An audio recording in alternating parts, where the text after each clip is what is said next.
नमस्कार दोस्तों, मैं नरेंद्र शिवरे आपके अपने YouTube channel Narendra study point में आपका स्वागत करता हूं। आज हम पढ़ने वाले हैं राष्ट्रपति की शक्तियां। आज हम इस वीडियो में राष्ट्रपति की शक्ति से रिलेटेड एक बहुत ही बड़ा टॉपिक कवर करेंगे और थोड़ा सा बचा हुआ टॉपिक अगली वीडियो में कवर करेंगे। तो चलिए हम देखते हैं राष्ट्रपति की शक्तियां।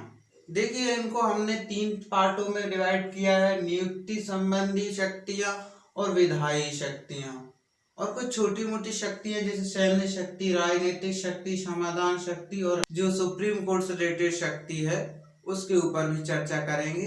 अब हम राष्ट्रपति की नियुक्ति संबंधी जो शक्तियां हैं उनके बारे में चर्चा करेंगे।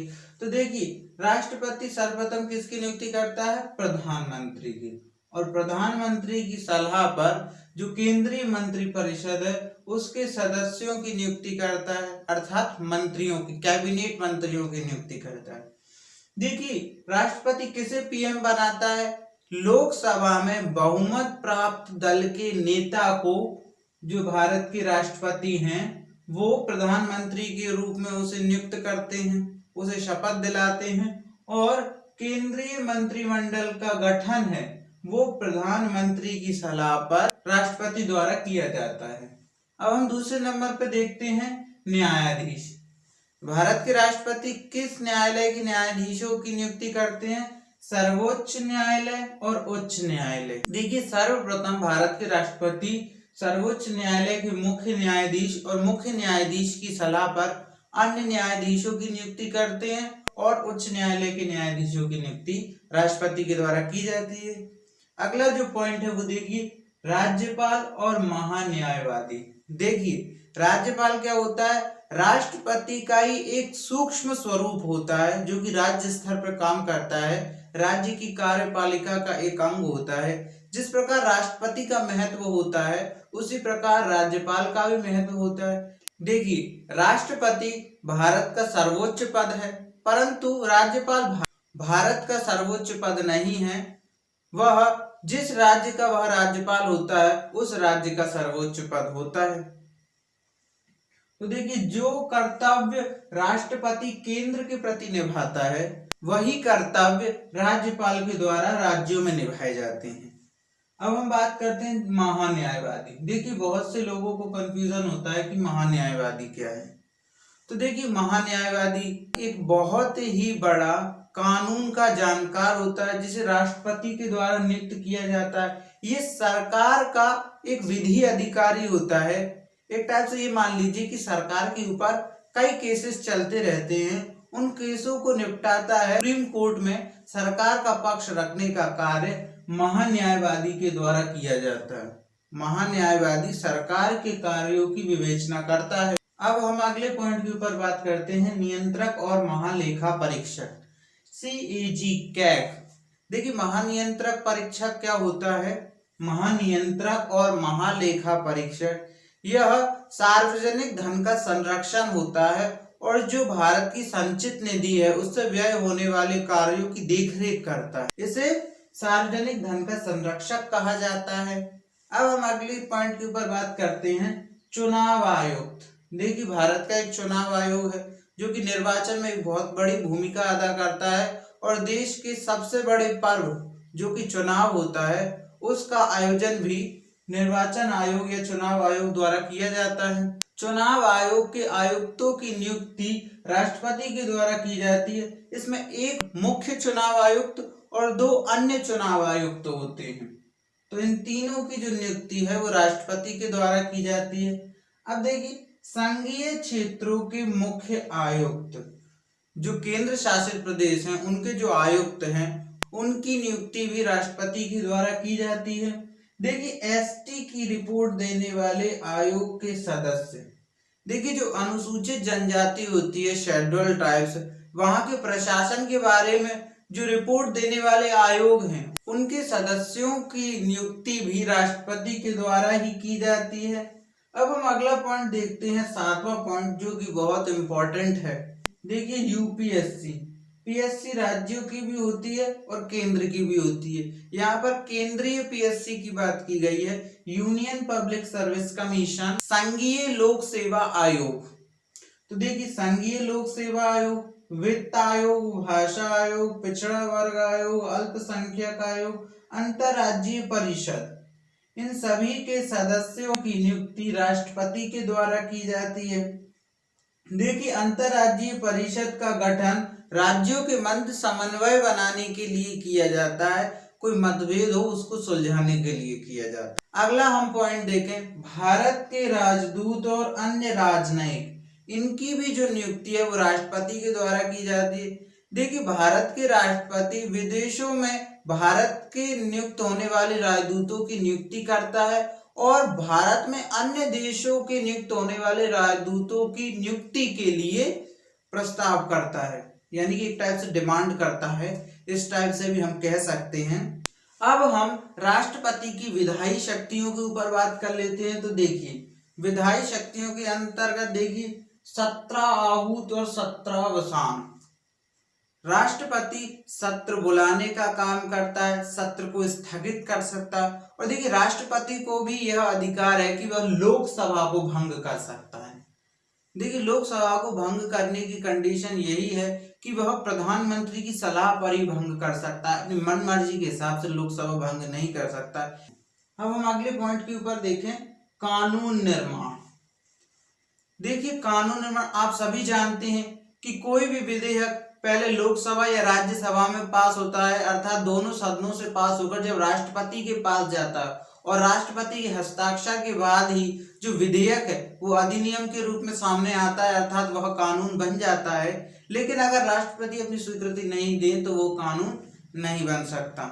कुछ विधेयकों के संबंध में राष्ट्रपति को विशेष शक्तियां प्राप्त हैं, जैसे कि देखिए जो विशेष विधेयक करके मैंने लिखे हैं, इन सभी को पेश करने से पहले राष्ट्रपति को पूर्व सूचना देना अनिवार्य है और उसकी पूर्व अनुमति भी जरूरी है। यानी कि इन जो विधेयक हैं, जो विशेष विधेयक के अंतर्गत हमने लिखे हैं, इन सभी को लोकसभा या राज्यसभा में प्रस्तुत करने से पहले राष्ट्रपति की स्वीकृति लेना अनिवार्य है। देखिए ये विधेयक कौन से हैं, राज्य पुनर्गठन और सीमा परिवर्तन। यदि किसी नए राज्य का निर्माण किया जा रहा है या फिर दो राज्यों की सीमाओं में फेरबदल की जा रही है या फिर किन्हीं दो जिलों को मिलाकर एक जिला बनाया जा रहा है या फिर किसी तहसील को जिले के रूप में उद्घाटित किया जा रहा है, इन सभी विधेयकों को पेश करने से पहले राष्ट्रपति की पूर्व सूचना लेना अनिवार्य है। देखिए जो धन विधेयक होता है वो लोकसभा में ही पारित किया जाता है। वैसे तो विधेयक किसी भी सदन में पारित किया जा सकता है, लेकिन लोकसभा में ही धन विधेयक प्रस्तुत किया जाता है। लोकसभा धन विधेयक के संबंध में अधिक पावरफुल है और जो धन विधेयक है उसे राज्यसभा लौटा नहीं सकती वापस पुनर्विचार के लिए, उसे वह पास करना ही होता है। और अगर 14 दिन के अंतर्गत वह पास नहीं करती तो ऑटोमेटिक ये पास समझा जाता है कि धन विधेयक पास हो गया है। अब हम देखते हैं अगला पॉइंट, संचित निधि में व्यय। देखिए जो संचित निधि है उससे भारत के जो उच्च संवैधानिक पद हैं, जैसे कि राष्ट्रपति, प्रधानमंत्री, राज्यपाल, महानियंत्रक, परीक्षक, जो मुख्य न्यायाधीश हैं, सुप्रीम कोर्ट और हाई कोर्ट के जो मुख्य न्यायाधीश हैं, इत्यादि जो उच्च पद हैं, उच्च संवैधानिक पद हैं, उनकी सैलरी संचित निधि से जाती है। इसी से देखिए भारत की संचित निधि अलग है और राज्यों की संचित निधि अलग होती है। इसी से रिलेटेड मैं आपको एक टॉपिक बताता हूँ। देखिए जो उच्च न्यायालय के न्यायाधीश हैं वो किसी अन्य न्यायालय में भी वकालत कर सकते हैं या न्यायाधीश के रूप में कार्य कर सकते हैं। तो देखिए जैसे जैसे वो हटते जाते हैं, यानी कि एक उच्च न्यायालय का न्यायाधीश बहुत सारे न्यायालयों में, यह कह सकते हैं बहुत सारे उच्च न्यायालयों में न्यायाधीश के रूप में काम कर लेता है। तो उसकी सैलरी तो कहाँ से दी जाती है, जिन राज्यों में उसने काम किया है, जिन राज्यों के हाईकोर्ट में उसने काम किया है उन राज्यों की संचित निधि से दी जाती है। लेकिन जो पेंशन है वो भारत की संचित निधि से उसे दी जाती है, क्योंकि बहुत सारे राज्यों में वो काम कर चुका है और अब राज्य डिसाइड नहीं कर पाते कि कौन से राज्य उसे पेंशन दे। उच्च न्यायालय के न्यायाधीश हैं, इनकी पेंशन भारत की संचित निधि से दी जाती है। अब हम अगली बात करते हैं कराधान के बारे में। देखिए कोई नया कर लगाया जा रहा है या कर से संबंधित कोई भी विधेयक पारित करना हो तो उससे पहले राष्ट्रपति की पूर्व स्वीकृति लेना अनिवार्य है। अगले पॉइंट के बाद देखते हैं व्यापार। देखिए राज्यों के बीच होने वाले व्यापार, वाणिज्य, समागम और निर्बंध इत्यादि तथ्यों से रिलेटेड यदि कोई भी विधेयक पारित करना हो तो उससे पहले राष्ट्रपति की स्वीकृति लेना बहुत जरूरी है।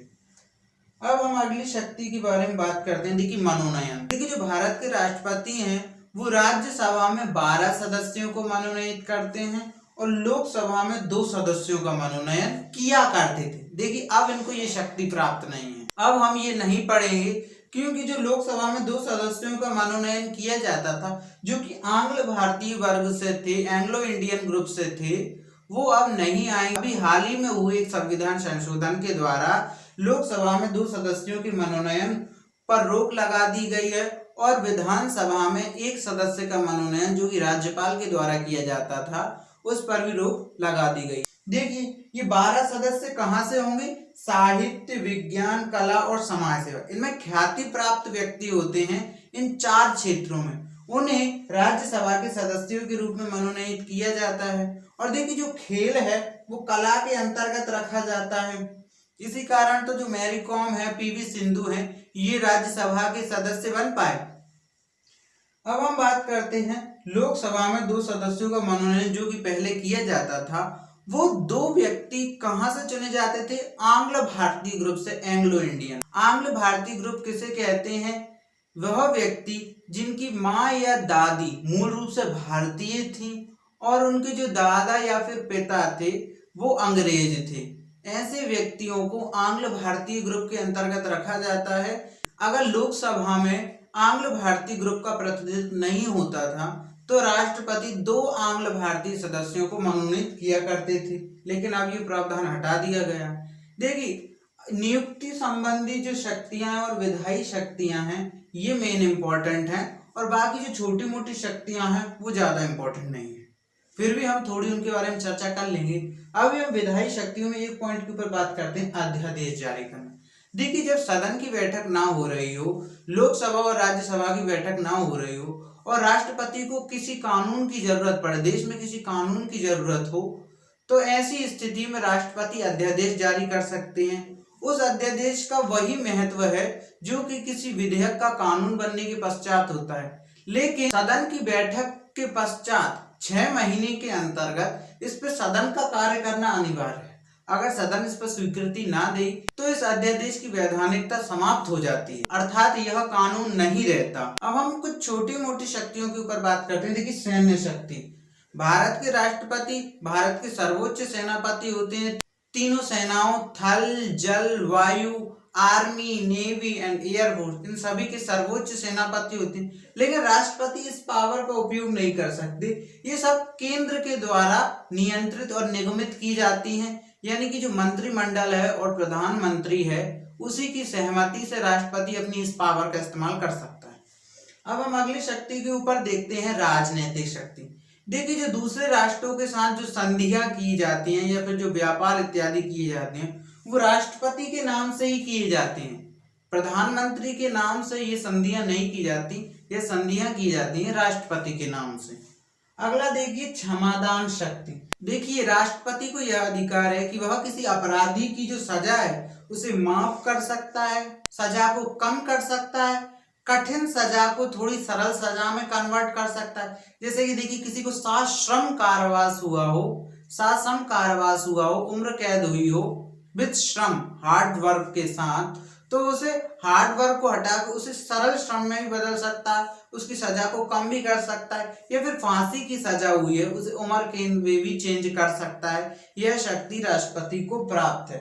इसी के अंतर्गत जो निर्भया के अपराधी थे उन्होंने राष्ट्रपति से अपील की थी, लेकिन राष्ट्रपति ने इन मांगों को अस्वीकार कर दिया था। अगला जो पॉइंट है, अगली शक्ति को देखिए, सुप्रीम कोर्ट से सलाह लेना।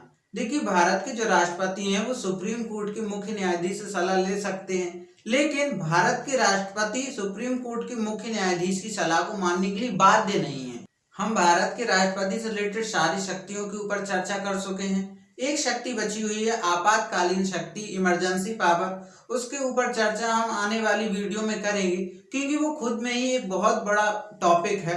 इसी के साथ ये वीडियो यहीं समाप्त होता है। अगर आपको इस टॉपिक से रिलेटेड कोई डाउट हो तो आप हमें कमेंट कर सकते हैं।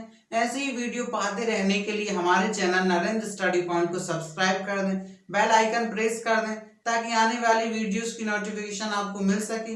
वीडियो को लाइक करें और दोस्तों के साथ शेयर करें।